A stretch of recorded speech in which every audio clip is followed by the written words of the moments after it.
지금부터 8번째 챕터 집행관리의 첫 번째 전자세금 계산서를 이용한 집행 방법에 대해서 안내 드리도록 하겠습니다.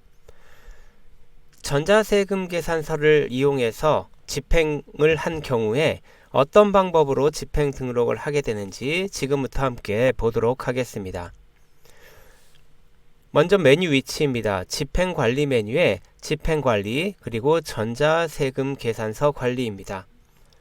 전자세금 계산서를 이용하여 집행했을 경우는 국세청으로부터 전자세금 계산서 정보를 먼저 불러와야 합니다. 지금 보신 화면이 바로 그 작업을 하는 화면이라고 생각하시면 됩니다. 먼저 승인번호 또는 거래처명 또는 작성일자 등을 입력하고 조회 버튼을 클릭합니다. 하단에 전자세금 계산서 목록이 보이실 겁니다.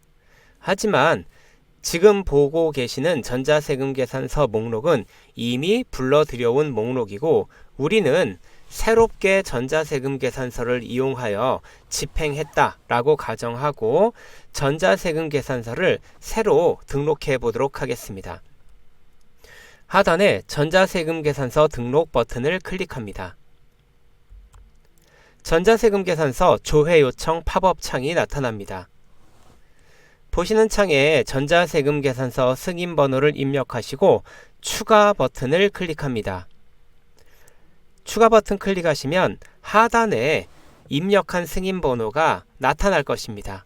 만약에 요청해야 될 승인 번호가 하나가 아니라 여러 개라면 또 다른 승인 번호를 입력해서 추가시키시고 또 다른 승인 번호를 입력해서 계속 추가시키실 수도 있습니다.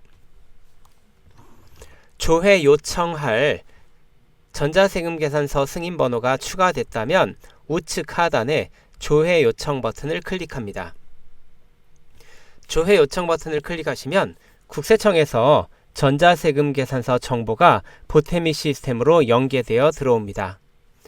조회 요청 버튼을 클릭하자마자 곧바로 들어오지는 않고 어느 정도의 시간이 걸릴 수 있으니 잘 불러들여져 왔는지를 먼저 확인하셔야 합니다. 요청한 전자세금 계산서 승인 번호가 잘 불러들여와졌다면 이제 집행 등록을 할 수 있습니다. 메뉴 위치는 집행관리의 집행관리입니다. 집행관리 메뉴의 상단에 사업연도, 보조사업명 등을 선택합니다. 선택하시면 본 보조사업에 해당하는 금액정보 그리고 집행정보 등이 나타나게 됩니다. 물론 우측에 조회 버튼을 클릭하시면은 그동안에 집행 등록했던 정보들이 보이겠지만 우리는 새롭게 집행 등록하는 방법을 지금부터 보도록 하겠습니다. 좌측 하단에 집행 등록 버튼을 클릭합니다. 보시는 것과 같이 집행정보 등록 화면으로 이동할 수 있습니다. 집행정보 등록 화면에서 상단 사업 연도와 보조사업명 등을 확인하시고 부가세 신고 여부 그리고 예치 구분 등을 확인합니다. 집행 목적, 용도를 입력합니다. 증빙 유형을 전자세금 계산서로 선택합니다. 증빙자료 등록 버튼을 클릭합니다. 증빙자료 등록 버튼을 클릭하시면은 전자세금 계산서 조회 창이 나타납니다. 작성 일자 등을 입력하시고 조회 버튼을 클릭하시면 하단에 전자세금 계산서 목록이 나타나게 됩니다. 여기에 나타나는 전자세금 계산서 목록은 바로 전에 국세청에 요청했었던 전자세금 계산서 승인 번호가 불러들여와진 내역입니다. 해당되는 전자세금 계산서 목록을 선택하시고 우측 하단에 확인 버튼을 클릭합니다.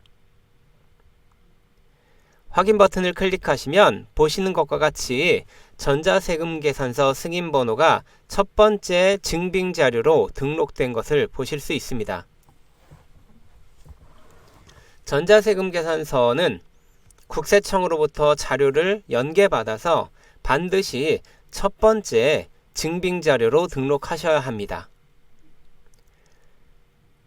증빙자료가 연계되어 등록되었다면 하단에 품목, 중요재산 여부, 계약정보 등을 입력합니다.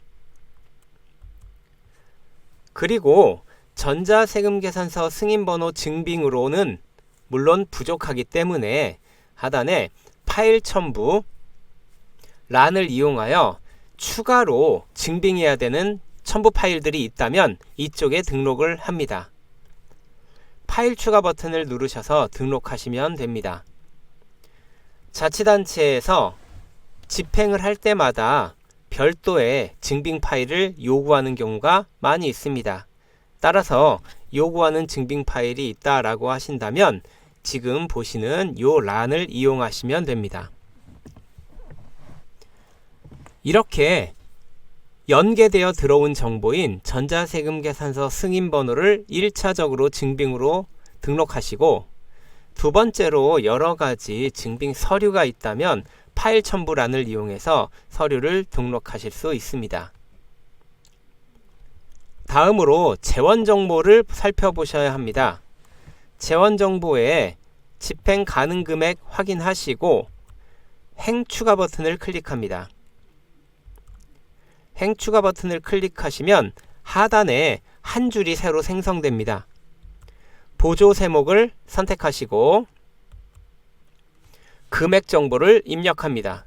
금액 정보를 입력하실 때는 지방비, 즉 보조금액 그리고 자부담금, 각각의 지방비와 자부담금의 공급가액, 부가세액을 구분하여 입력해 줍니다. 입력이 끝났으면 우측 확인 버튼을 클릭하십니다. 확인 버튼을 클릭하면 현재 입력한 내용이 자동으로 등록이 됩니다. 금액 등록이 마무리됐다면 하단 거래처 정보를 등록하셔야 합니다. 거래처 구분을 개인사업자, 법인사업자, 개인으로 선택하시고 사업자 번호 등의 세부 내용을 입력합니다. 이때 거래처 조회 버튼을 클릭하셔서 기존에 등록해놨던 거래처 정보를 불러와서 등록할 수도 있습니다. 하단 입금 계좌 정보를 입력하시고 계좌 예금주 확인을 반드시 해줍니다. 이때 현재 등록하려는 집행 정보가 인건비에 관련된 부분이다 라고 한다면 급여 여부를 예로 체크할 수도 있습니다. 모든 정보가 입력되었다면 우측 하단 저장 버튼을 클릭합니다. 다시 집행관리 메뉴로 빠져나왔습니다. 방금 등록한 집행 정보가 집행 목록에 추가되었을 것입니다. 해당 집행 목록을 선택하시고 집행 요청 버튼을 클릭합니다. 집행 요청을 클릭하셔야 현재 등록한 집행 정보가 이체 담당자에게 넘어가게 됩니다.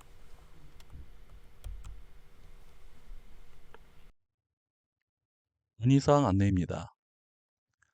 태미 시스템을 사용하시다가 데이터에 대해서 조회해봐야 될 문제가 있다면 태미 시스템의 사용자 지원, 문의 게시판으로 들어오셔서 등록 버튼을 눌러서 문의 게시판에 문의 내용을 등록해 주시면 됩니다. 그러면 내용을 확인해보고 답변을 드릴 예정입니다. 보태미 시스템 교육계좌는 매월 초에 보태미 시스템 공지사항에 올려드릴 예정이오니 참고하시면 되고 혹시 단순한 사용법에 대해서 문의가 있으시다면 문의전화 1660-1390으로 문의해 주시기 바랍니다. 감사합니다.